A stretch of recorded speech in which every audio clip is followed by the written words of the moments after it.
Quando se debate sobre este conceito, do que é isto de eu me experienciar a mim mesmo, encontramos uma primeira parte que nos diz e que nos tenta dizer, é a teoria que no fundo fundou a escola de Copenhaga, a ideia de que o self é uma estrutura piramidal. Uma estrutura piramidal em que se sustenta num self básico, pré-reflexivo, que compõe-se de todas as características que nós não acedemos explicitamente e que nos permite funcionar no dia-a-dia. Se alguém me estender a mão, eu sei o que é que significa. Ou seja, eu não estou a pensar no significado implícito da experiência. Este self básico compõe-se de várias competências. Estas competências eu não vou detalhar aqui. A principal é a competência de ipseity, que no fundo é a sensação de estar presente, no sentido da minha sensação de, por exemplo, se eu entrar numa festa, eu sei que o meu corpo entrou nesta festa, eu entrei aqui e sinto que entrei aqui. Ou seja, esta experiência de possuir uma experiência básica da minha existência, que estaria alterada na esquizofrenia. Ou seja, a capacidade de eu sentir que o mundo é experienciado por mim.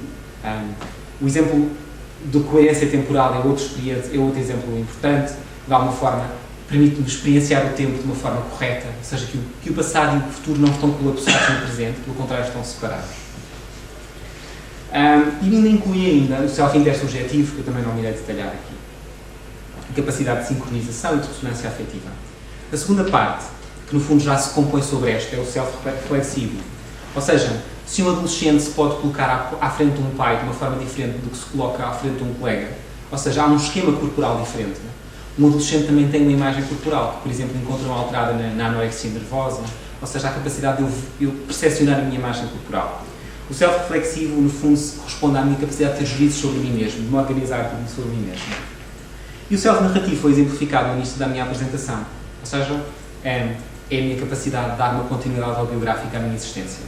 Ou seja, quando me apresentaram, eu defini-me, não por este conjunto de características que compõem a minha existência, mas por aquilo que eu faço, aquilo que eu sou, ou seja, aquilo que eu me apresento quando estou com os outros, e também da minha memória autobiográfica. Se eu a perder, eu também, de tal forma, fico aquém da minha noção de self.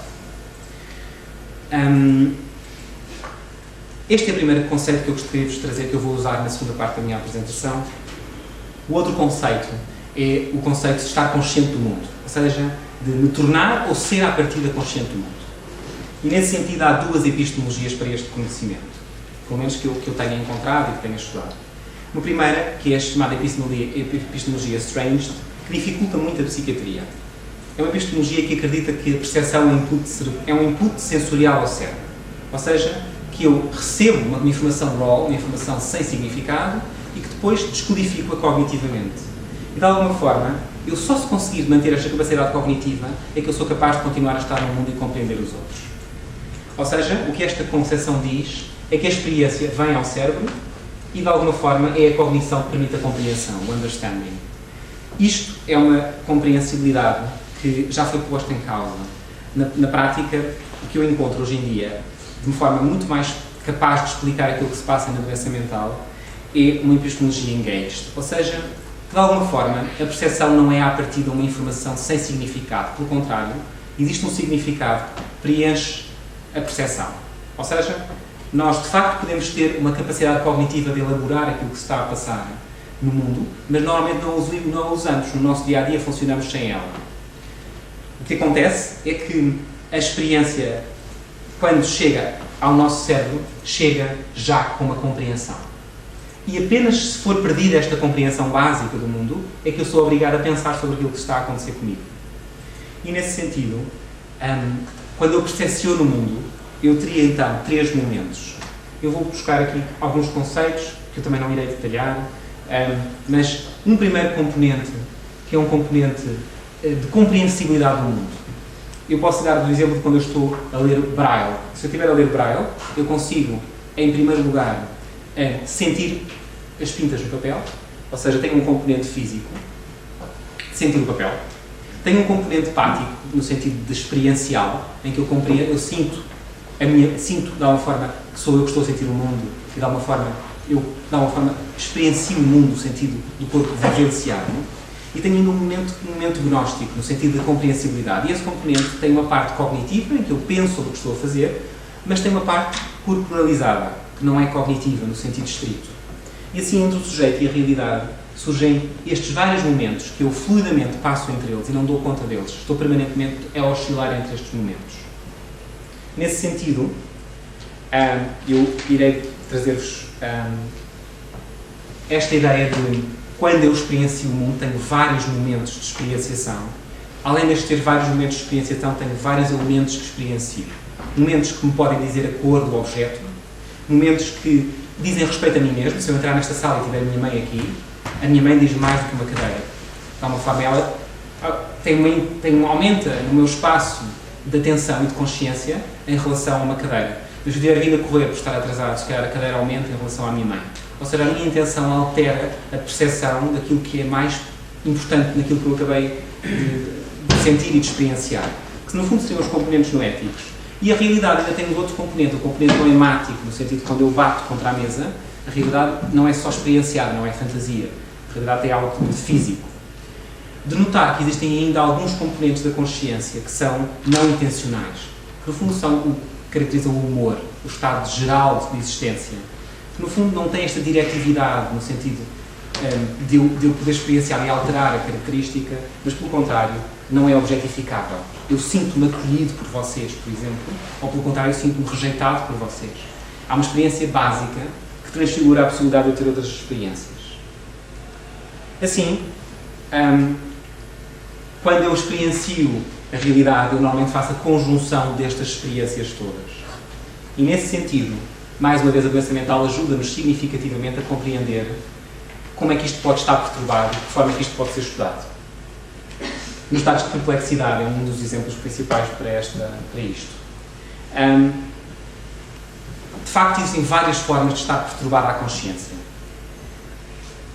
A primeira parte é dividirmos de forma clara o que é perplexidade e separarmos de frustração do objetivo, em que eu não consigo apreender um objeto, de estranheza, eu estranhar um objeto, ou pelo contrário, de facto, perplexidade. E há várias formas de perplexidades, que foram estudadas por Nora Delgado de forma muito detalhada. Perplexidade no sentido de somatopsíquico, autopsíquico e heteropsíquico.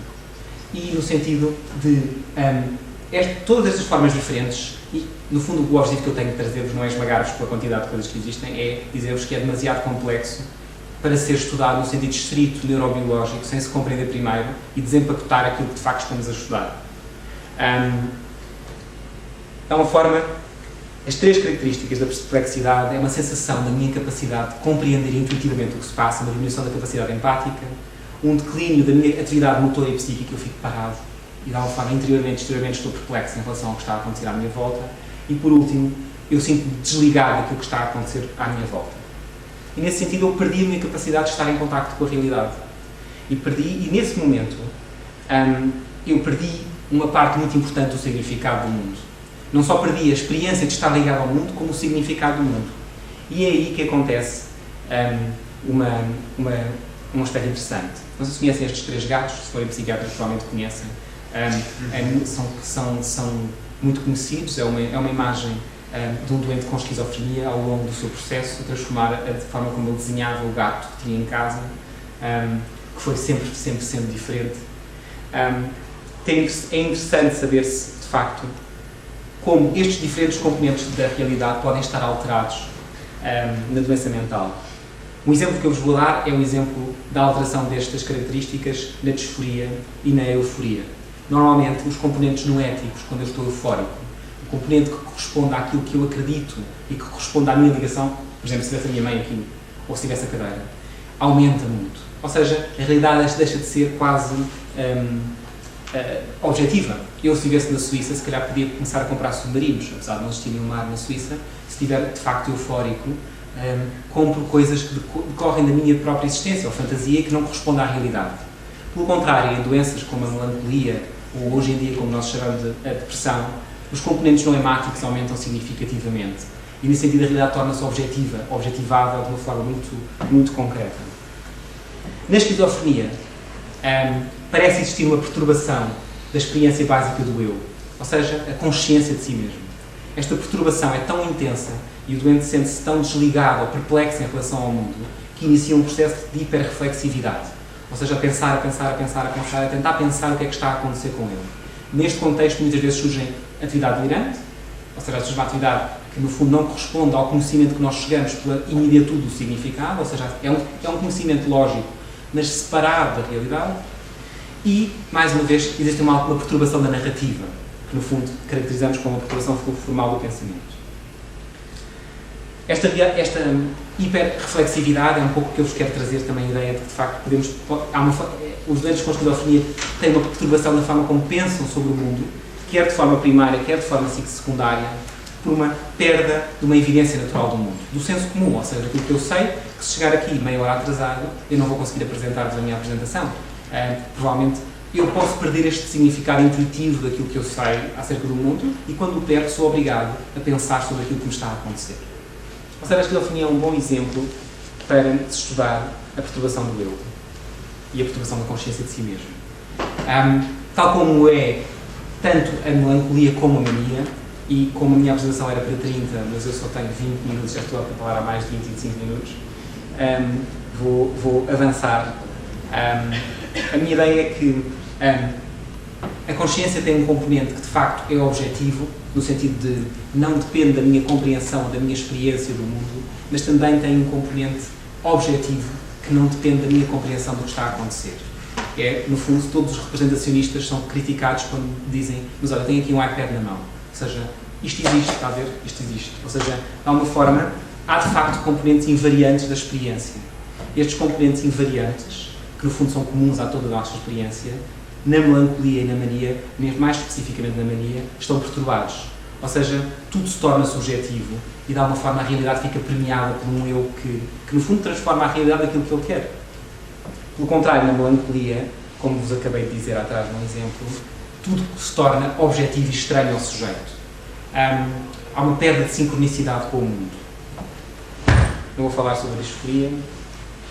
No fundo, eu em resumo, tornando a apresentação de forma um bocadinho mais simples, o que vos queria dizer é que, de facto, para a consciência contribuem, da minha compreensão, várias estruturas, como o self, o tempo, o espaço, o corpo, várias estruturas, que no dia-a-dia nós não temos acesso a elas numa certa proporção, temos só numa outra proporção. E apenas na doença mental nós conseguimos aceder a perturbações suficientes destas experiências para que elas se tornem explícitas e possam ser estudadas. Por exemplo, na disforia, há uma experiência do tempo. Bin Kimura, que é um filósofo, neste caso um psiquiatra, mas que dedica-se à filosofia da psiquiatria japonês, fala muito no conceito de intrafesto, ou seja, que há doentes que vivem dentro da festa. Quando eu chego, vão ter uma festa em minha casa, de repente o que eu sinto tenho que arrumar a casa e estou a antecipar a festa. Um doente com esquizofrenia seria um doente que está sempre à espera que vá alguma coisa acontecer, que a festa vai começar. Pelo contrário, um doente com disfórico ou eufórico está dentro da festa, ou seja, vive dentro da festa. E um doente melancólico vive depois da festa, ou seja, vive sempre a arrumar os pratos, ou seja, vive sempre a arrumar os pratos e a tentar arrumar as coisas. Ou seja, de alguma forma, a perturbação acontece também na experiência do tempo, na experiência do espaço também, em que os doentes disfóricos normalmente vivem um mundo como se fosse vermelho, imbuído de alguma coisa agressiva, enquanto os doentes melancólicos vivem um mundo como se fosse um vácuo, ou seja, de alguma forma, um vazio inacessível. Do próprio corpo, em que o doente sente imenso o seu corpo, pelo contrário, o corpo fica físico, resistente ao movimento, com uma inibição psicomotora na melancolia. E a própria experiência intersubjetiva, em que de facto um doente maníaco normalmente fala comigo a esta distância e de alguma forma eu sinto uma presença diferente do que eu sinto com um doente melancólico, que sinto de facto um vácuo, qualquer coisa da sensação intersubjetiva de relação. Tudo isto são factos que têm a ver com a consciência do mundo, que nos estão indisponíveis, a não ser que estejamos com uma doença mental. E que de alguma forma o estudo disso, eu acho que nos permitirá aceder a esta compreensibilidade mais extensa do que é a consciência. Pronto, era isto que eu vos queria dizer.